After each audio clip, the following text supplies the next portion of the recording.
कोकणातील एका छोट्या गावात हे वृद्ध दाम्पत्य राहत होतं. आयुष्यभर कष्ट करून त्यांनी दोनही मुलांना मोठं केलं होतं. मोठा मुलगा माधव, धाकटा मुलगा श्याम. विश्वनाथराव एका शाळेत शिक्षक होते. सावित्रीबाई साधी, प्रेमळ आणि देशभक्त स्त्री होती. दोघांनी स्वतःच्या सुखाचा त्याग करून मुलांच्या शिक्षणासाठी, लग्नासाठी आणि घरासाठी सर्वस्व खर्च केलं होतं.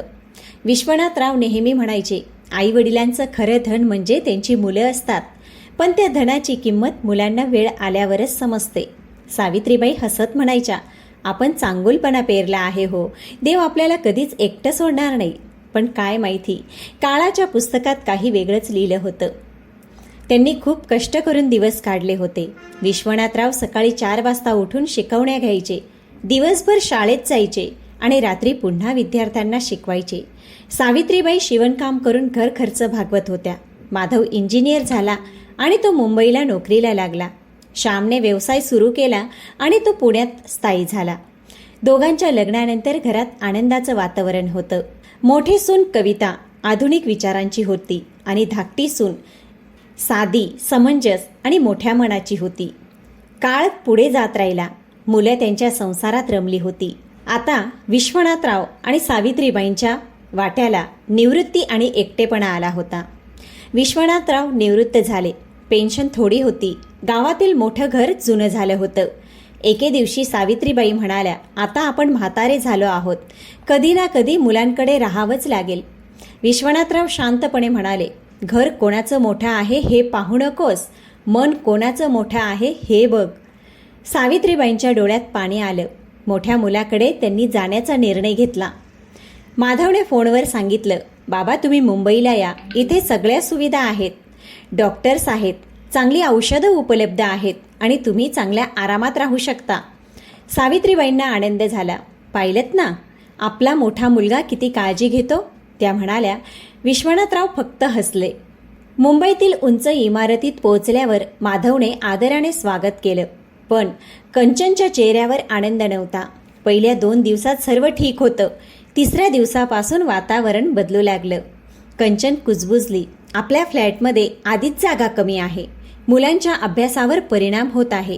एक दिवस सावित्रीबाई स्वयंपाकघरात कंचनला मदत करत होत्या, पण कंचन अगदी चिडून म्हणाली, आई तुम्ही सगळं गावाकडच्या पद्धतीने करतात, ते मात्र इथं चालणार नाही. कृपया तुम्ही कशालाही हात लावू नका. सावित्रीबाईंचं मन तुटलं. रात्री त्या रडत म्हणाल्या, आपण ओझं झालो आहोत का मुलांना? विश्वनाथराव म्हणाले, जिथे आपली उपस्थिती आनंदाऐवजी ताण निर्माण करते, तिथे थांबणं म्हणजे स्वतःचा अपमान करून घेणं आहे. प्रेक्षक मित्रांनो, वृद्धापकाळातील सर्वात मोठी वेदना काय असते? तर एके रविवारी माधव आणि कंचन बाहेर जाण्याची तयारी करत होते. कंचन म्हणाली, आज आम्हाला पार्टीला जायचं आहे आई, तुम्ही मुलांकडे लक्ष ठेवा. दिवसभर दोघांनी नातवंडांची खूप काळजी घेतली. रात्री माधव घरी आल्यावर बाबांना म्हणाला, बाबा खरं सांगू, तुमच्या येण्याने आमचा खर्च आणि आमचं व्यवस्थापन दोन्हीसुद्धा कठीण झाले आहेत. हे ऐकून सावित्रीबाईंच्या हातातून पाण्याचा ग्लास खाली जमिनीवर पडला. विश्वनाथरावांनी शांतपणे उत्तर दिलं, बाळा आम्ही खर्च नाही रे, आम्ही ते मूळ आहोत ज्यामुळे हे झाडं उभे आहेत. आता त्यांनी एक निर्णय घेतला. त्या रात्री सावित्रीबाई रडत म्हणाल्या, आपण इतकं दिलं आणि आज आपल्यासाठीच जागा नाही. तेव्हा विश्वनाथराव म्हणाले, ज्या घरात पैशांना स्थान आणि आईवडिलांना उपकार समजलं जातं, तिथे वृद्धांनी राहू नये.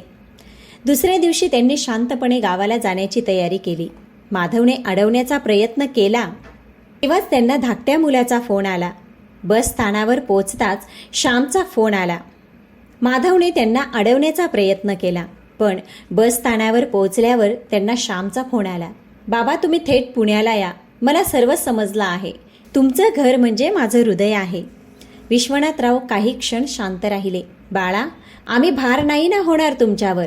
श्यामच्या आवाजात अश्रू होते. ज्यांच्या पायावर उभं राहायला शिकलो ते भार कसे असतील बाबा?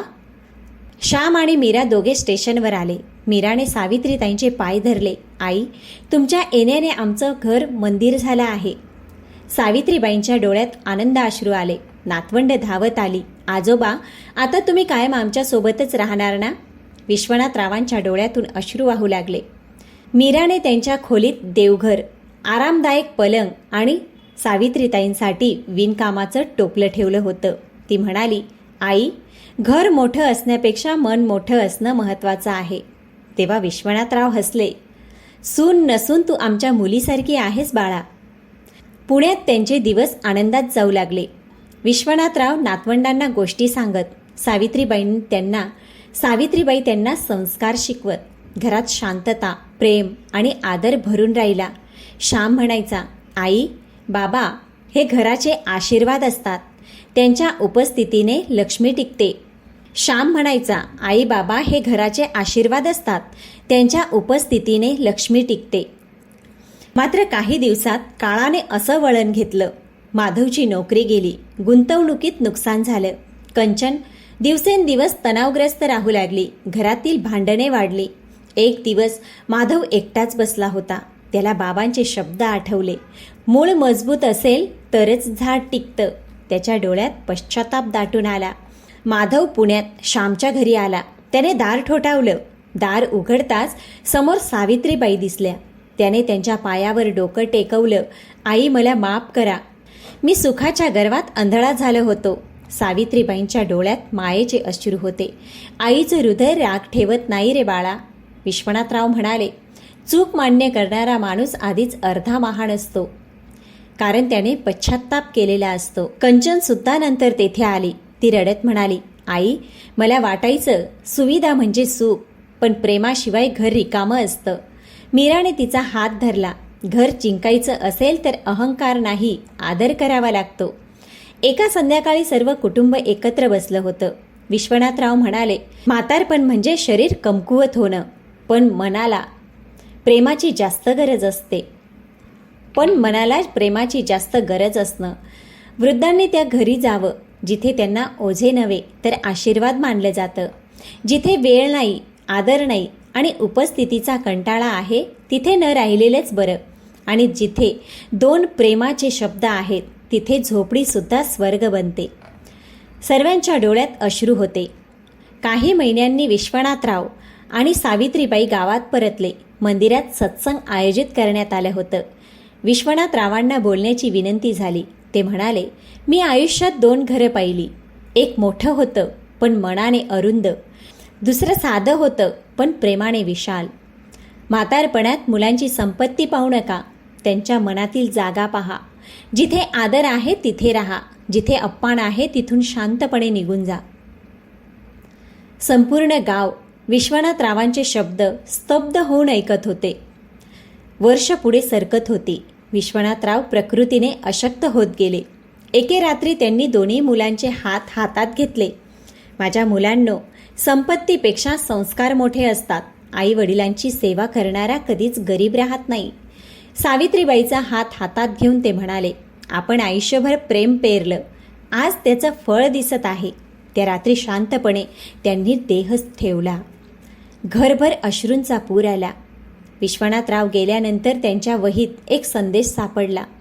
वृद्धापकाळात त्या घरी जा जिथे तुमच्या औषधांपेक्षा तुमच्या शब्दांना महत्त्व दिलं जातं. जिथे तुमच्या खर्चापेक्षा तुमच्या आशीर्वादाची किंमत केली जाते. जिथे तुमच्या उपस्थितीने घर उजळतं, अशा घरात देव राहतो. हा संदेश दोन्ही मुलांनी चौकटीत बसवून घरात लावला. माधव पूर्णपणे बदलला. त्याने दर आठवड्याला वृद्धाश्रमात जाऊन सेवा सुरू केली. तो सर्वांना सांगू लागला, ज्यांना आपण आज वेळ देत नाही त्यांच्यामुळेच आपण आज उभे आहोत. कंचनने सुद्धा स्वतःच्या चुका स्वीकारल्या. मीरा सर्वांच्या आदराची पात्र झाली. अनेक वर्षानंतर सावित्रीताईंचा शेवट जवळ आला. त्या मुलांना म्हणाल्या, घरात देव शोधू नका बाळांनो. आई वडिलांचा आदर जिथे असतो तिथेच देव स्वतः राहतो. शांतपणे त्यांनी डोळे मिटले आणि आपला देह सोडला. दोन्ही भावांनी गावात विश्वनाथ सावित्री संस्कार केंद्र सुरू केलं, जिथे वृद्धांचा सन्मान आणि कुटुंब मूल्यांवर मार्गदर्शन दिलं जाऊ लागलं. त्यांच्या प्रवेशद्वारावर मोठ्या अक्षरात लिहिलं होतं, म्हातारपणात त्या घरी जा जिथे प्रेम आहे, आदर आहे आणि तुमची वाट पाहणारी माणसं आहेत. जिथे अपमान आहे तिथे स्वतःचा सन्मान जपून दूर राहा. प्रेक्षक मित्रांनो, आपल्या या कथेतून महत्त्वाची गोष्ट शिकायला मिळते. आई वडील हे ओझं नसतात, ते घराचे आशीर्वाद असतात. घराची श्रीमंती पैशात नसते, तर प्रेम आणि आदरात असते. वृद्धापकाळात सुविधा नाही, तर आपुलकी सर्वात महत्त्वाची असते. जिथे अपमान होतो तिथे राहणे आत्मसन्मानाला घातक असते. आई वडिलांची सेवा करणाऱ्या घरात सुख, शांती आणि समृद्धी नांदते. म्हातारपणात मोठ्या घरात नाही, तर मोठ्या मनात राहा. प्रेक्षक मित्रांनो, ज्याचं घर खूप मोठं आहे पण त्याचं मन लहान आहे, तिथे राहून काहीच उपयोग नाही. पण ज्याचं घर लहान आहे आणि त्याचं मन खूप मोठं आहे, तो प्रेमाने तुमच्याशी 2 शब्द गोड बोलतो, त्याच्या घरी राहिल्याने तुमचं मन समाधानी राहतं. अशाच घरी तुम्ही राहा. चला तर प्रेक्षक मित्रांनो, आजची कथा तुम्हाला कशी वाटली कॉमेंटमध्ये सांगायला विसरू नका. आजचे विचार तुम्हाला आवडले असतील तर व्हिडिओला लाईक अवश्य करा. चला तर भेटूया पुढच्या कथेसोबत.